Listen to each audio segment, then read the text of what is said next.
One,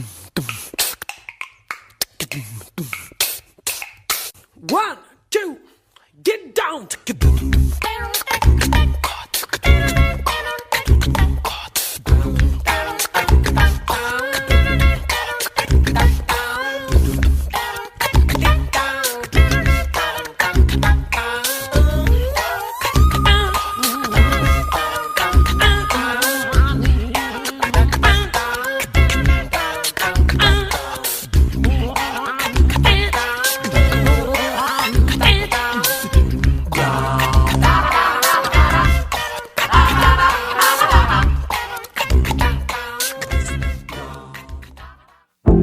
Más que una nostálgica perspectiva de la historia, el regresar sobre nuestros pasos es, por nuestros días, una forma de resolver incógnitas. En estos lugares, el tiempo se detiene, se congela, se preserva, pero por sobre todo, se estudia. El Instituto de la Patagonia de la Universidad de Magallanes tiene una de las colecciones referenciales más completas de la zona austral.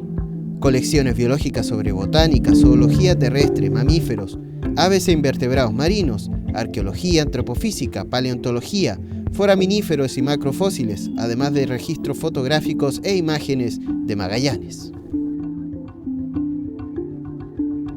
Este es nuestro pabellón de colecciones biológicas y dentro de todo este espacio aquí construido conviven invertebrados marinos, animales terrestres, aves, mamíferos, como por ejemplo el que ustedes están viendo ahí al frente. Ese es un mamífero también. Un poco más atrás está el herbario. Esto es básicamente nuestra sala de colecciones. Erika Muschke es la encargada de las colecciones biológicas del Instituto de la Patagonia.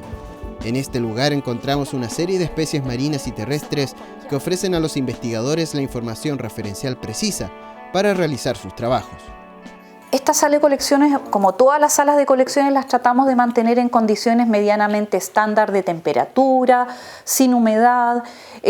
Tratamos en general de que no entre gente. Y la verdad es que el ingreso de gente está asociado más que nada al que en los pies de repente se traen pequeños insectos, cosas. Entonces tratamos de mantenerla lo más aislado posible, siempre pensando en lo que es la conservación de las especies. Vamos a tomar esta caja y si ustedes ven, cada uno de ellos tiene un número y además de tener un número tiene una etiqueta. En esa etiqueta está la información original.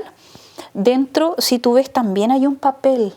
Esos son los papeles originales que nosotros empezamos a utilizar cuando recién empezamos nuestro proceso de separación. Nosotros no botamos nada de la información de cada uno de estos organismos y el resto de la información la guardamos en una planilla Excel de acuerdo a formatos estándares que se están usando prácticamente a nivel mundial en todas las colecciones en términos de información requerida.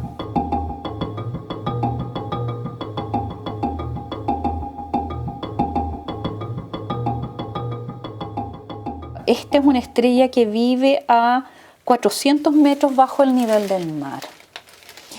Es bueno tenerlas así porque uno las puede tocar, las puede mirar, pero también con algunos organismos como las estrellas, después de un tiempo empiezan casi solos a perder o a fragmentarse en términos de pedazos. Por eso es quizás mejor mantenerlos en una condición de líquido. ¿Con alcohol? Con alcohol o formalina, exactamente. Por estos días, esta sección está digitalizando gran parte de los archivos sobre algas. Un trabajo que generará una base de datos que estará disponible para científicos de todo el país y el mundo. Lo que busca ello, puede encontrar la fotografía del alga que está montada y guardada en la sala de colección en forma física. Aquí la va a tener solamente en forma virtual, digamos, va a poder ver la foto. Igual se va a ver detalles del alga. Esta colección la mantiene prácticamente lo que es el laboratorio de zoología, a cargo del profesor Jorge Gibbons. Cada uno de estos tiene información que es tremendamente valiosa y es diversa.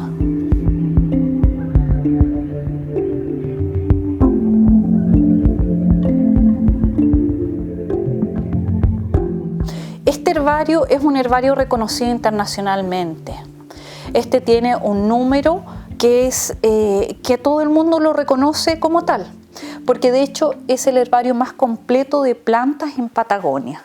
Fue iniciado por el profesor Edmundo Pisano, con trabajos muy importantes como la transecta por Tierra del Fuego, donde las colectas fueron increíblemente grandes e importantes.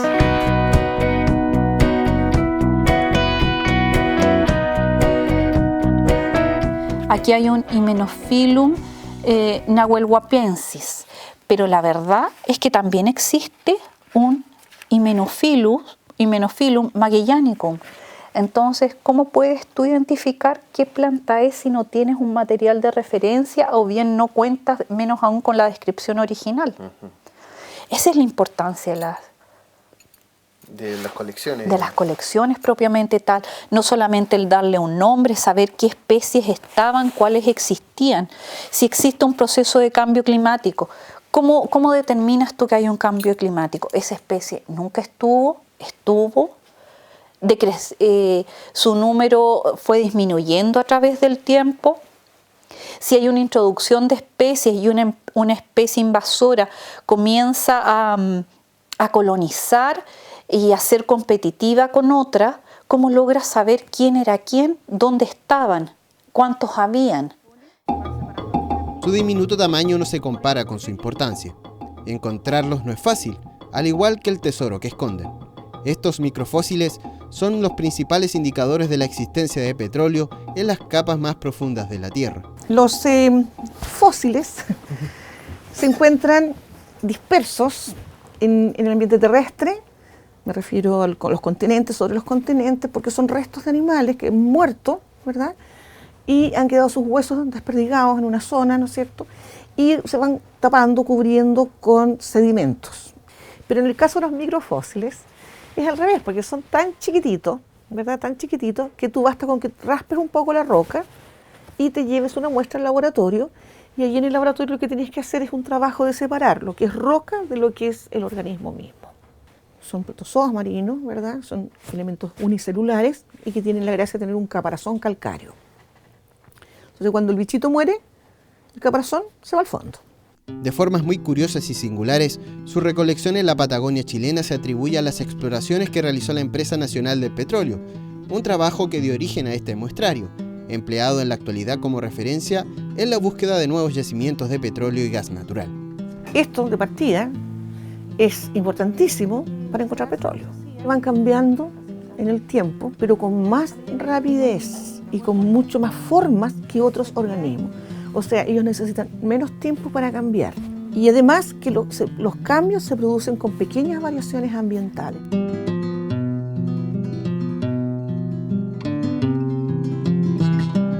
Sirve para correlacionar, o sea, las rocas que nosotros encontramos aquí en Magallanes, ¿qué edad tienen con respecto a otras rocas de otros lugares que tienen los mismos fósiles? Entonces yo puedo ir siguiendo, ¿no es cierto?, la historia evolutiva también de la Tierra, la historia de la vida desde el punto de vista biológico, pero todavía viven en los mares actuales. Entonces esa es otra línea de investigación que nosotros hemos abierto aquí en el laboratorio de micropaleontología. No se sabía nada, absolutamente nada de los foraminíferos actuales, de los que vivían en canales y fiordos, por ejemplo. Y hoy día ya tenemos una línea base, por lo menos, sabemos que hay del orden de unas 350 especies, sabemos cuáles son más, les gustan más las aguas profundas, otros las aguas más someras, otros ambientes más rocosos, ambientes más de estratos finos, más arcillosos. La compilación llegó al instituto donada por ENAP en la década del 80, con la idea de estudiar, por ejemplo, la relación entre los continentes en las etapas más tempranas de la formación terrestre, o cómo el cambio climático afectó al planeta en el pasado. El laboratorio de micropaleontología original nació en la Empresa Nacional del Petróleo, ¿verdad? Cuando la empresa empezó a decaer en términos de producción, se deshizo del laboratorio de micropaleontología y se lo entregó a la universidad. Ahí es cuando entro yo al sistema. Eso fue ya por los años 80 y algo, 85, 86. Son fragmentos visuales de nuestra historia, fotografías e imágenes que nos llevan al pasado y nos ayudan a reconstruir el ambiente magallánico de los primeros años. Nosotros aquí somos un reservorio del patrimonio fotográfico de Magallanes, y especialmente del desarrollo de Punta Arenas, porque Punta Arenas tiene una historia única. Es una ciudad que sirvió, como yo hice una conferencia en Charla que te charla y señalo que Punta Arenas es una polis y que de aquí se pobló todo lo que es Patagonia. Este trabajo, iniciado por el destacado historiador Mateo Martinich, recopila imágenes de diversas fuentes. Actualmente cuenta con 8.000 fotografías digitalizadas e indexadas en el sistema de biblioteca digital Aike. El álbum de Stubenrauch, ¿ya? Entonces, como ves tú, tiene fotografías de fines del siglo XIX y comienzo del siglo XX de la ciudad. Y este, por ejemplo, fue usado por un investigador y dejó marcado allí, ¿no es cierto?, una fotografía que va a utilizar. Entonces, la verdad es que es bastante ilustrativo, es un documento patrimonial de alto valor. La reseña de la fotografía ha sido muy, digamos, enriquecedor para mí, en mi aspecto, digamos, de profesor en la parte profesional, porque me ha dado, digamos, elementos que utilizo en mis clases de historia regional, ¿ya? Por ejemplo, situaciones y ubicaciones de determinado edificio, el cambio que he ido experimentando urbanístico de la ciudad, ¿no es cierto?, a fines del siglo XIX y la primera mitad del siglo XX. Entonces, es sumamente interesante y este tipo de documento, la fotografía, hoy día es un elemento fundamental para la reconstrucción, ¿no es cierto?, de la historia, y especialmente la historia regional en este caso. Muchos de estos registros corresponden a archivos familiares, donaciones que tienen un valor histórico incalculable y que entregan un punto de vista de las actividades que se realizaban hace décadas. Una historia muy bonita de una familia Cárdenas del barrio 18 de septiembre. Falleció el papá y él pidió que donaran algunas de las fotos que él tenía desde la década del 30 a este archivo. Lo cual yo me encontré realmente fantástico, que una persona quiera velar para la posteridad, ¿no es cierto?, velar por la seguridad y que quede para la posteridad esas fotos, y sus nietos, porque él señaló en vida de que no las iban a cubrir, por lo tanto él prefería que estuvieran acá. Otra tarea que tiene este equipo del Instituto de la Patagonia es el rescate informático de diarios y periódicos de principios del siglo XX. Corresponden a los primeros esfuerzos editoriales de las colonias croatas e inglesas en Punta Arenas. Aquí tengo los dos que son croatas, el Domovina y Malenovina. Este es el primero y este es el segundo. Y el tercero, Novodova, y el de Magellan Time, que es de la colonia inglesa. Malenovina significa revista mensual, pero en este caso es semanal y salía cada domingo. El editor era Peta Gacic y costaba alrededor de 6 pesos de la época. Los vapores, por ejemplo, el día que salen, cuando llegan. Noticias de Croacia también. Los doctores. Estas piezas arqueológicas son las pruebas físicas de la vida en nuestra zona durante los años más remotos de su existencia. Restos de animales que a la vista del hombre actual parecen exóticos, pero que para los primeros humanos que llegaron a la Patagonia eran su fuente de subsistencia. Aquí nos encontramos en uno de los depósitos del área de Historia de Arqueología. Como les mencionaba, este es el depósito donde se almacenan los restos de antropología física, arqueología y paleontología. Bueno, una vez que hacemos, como les contaba, hacemos las excavaciones, los materiales se lavan, se inventarían y después se depositan en cajas. Acá tenemos también varias colecciones paleontológicas, que son las colecciones más antiguas que tenemos en el área. Estas colecciones, las más antiguas, proceden del área de Paliay, que tienen alrededor de 30.000 años. Pero también hay muchas muestras procedentes del área de Última Esperanza y de Tierra del Fuego. Y estas colecciones tienen antigüedades entre 10.000 y 14.000 años. Aquí les estoy mostrando un fragmento de cuero de Milodón que fue recuperado en la cueva del Milodón por Saxon en el año 75. Y este es un hallazgo bien interesante porque una de las características principales de Milodón era que tenía una piel muy gruesa, un cuero muy grueso, el cual en el medio tenía huesecillos dérmicos, que son estos huesitos chiquititos que se encuentran ahí.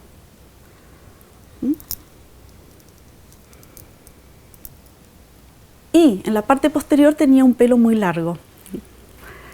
Entonces estos hallazgos son más bien escasos porque son restos de tejidos blandos, incluye parte de tejidos blandos que en general no suelen preservarse.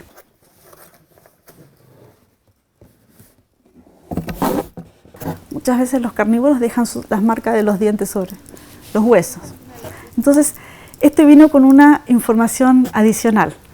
No solo, bueno, que es un hueso completo, sino que además tiene marcas que nos indican que este milodón probablemente fue cazado por un carnívoro muy grande, probablemente una pantera, a juzgar por el tamaño y las características de las perforaciones de los huesos.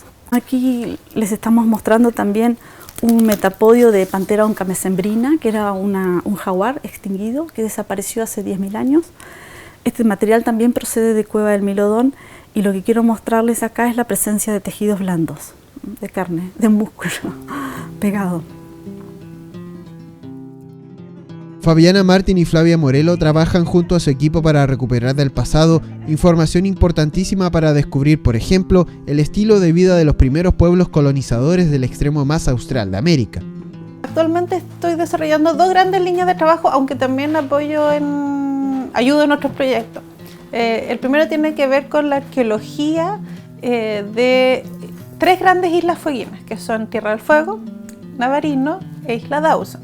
Entonces estamos desarrollando una serie de excavaciones para entender un poco desde cuán antiguo es el poblamiento en estas islas, cómo interactuaron tal vez las poblaciones estas indígenas de los últimos 5.000 años entre islas, ¿no?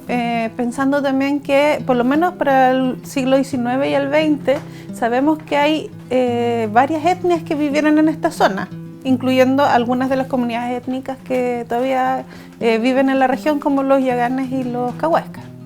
Todos hemos creído siempre a lo largo de todos los años, desde que se está trabajando aquí en arqueología, que el guanaco era un animal, un camélido, que había sobrevivido a las extinciones del Pleistoceno. O sea que no había desaparecido hacia el 10.000 como desaparecieron muchas otras faunas. Comenzamos a trabajar con gente de la Universidad de Adelaide, Australia, que estaban haciendo estudios de ADN, y ellos se interesaron por hacer estudios sobre restos de camélidos. Y estos resultados mostraron que en realidad hacia fines del Pleistoceno había 2 especies de camélidos que no estaban registradas para la región. Una era Lama gracilis y otra es un guanaco que informalmente se le ha llamado guanaco patagónico. Se había sostenido que los humanos llegaron a última esperanza, se instalaron y se quedaron para siempre. Y no es así, nosotros encontramos que hay un hiato.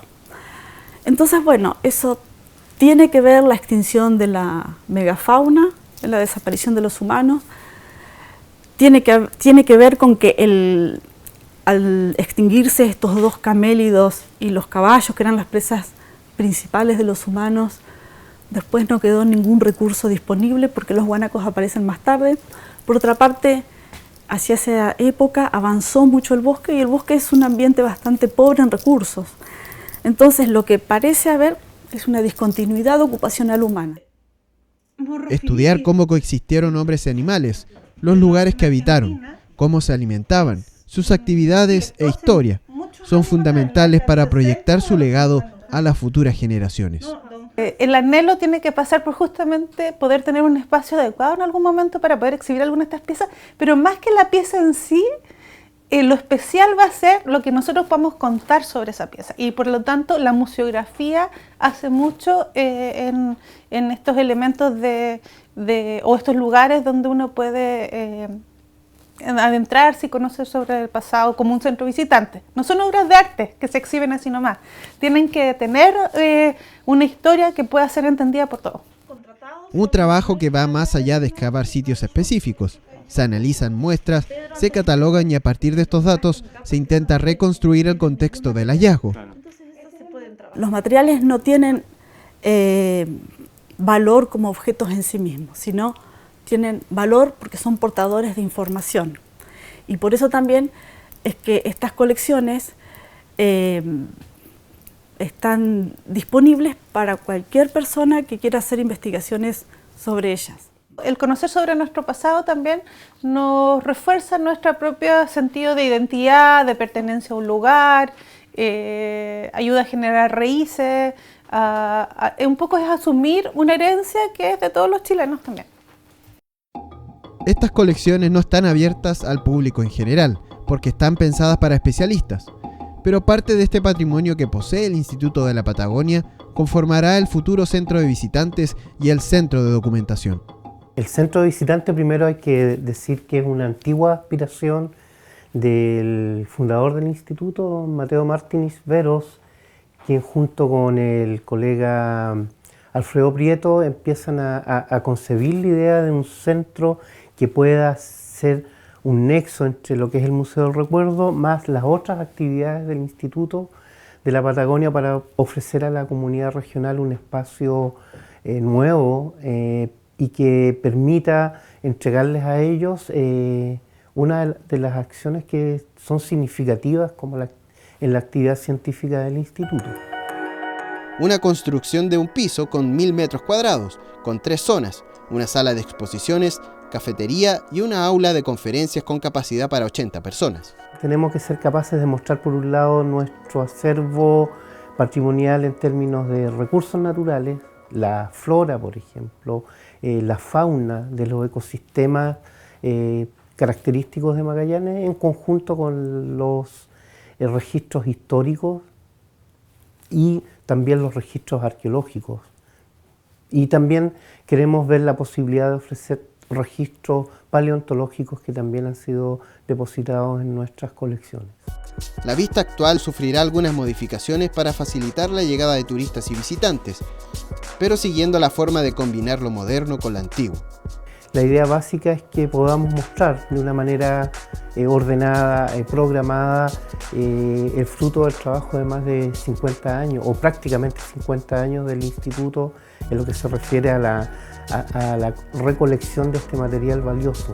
Es cierto, la ciencia aún está lejos de llevarnos al pasado físicamente, pero gracias a este tipo de esfuerzos por preservar el patrimonio es que podemos saber mucho más sobre lo que fuimos, dónde estamos e imaginar cómo puede ser nuestro futuro.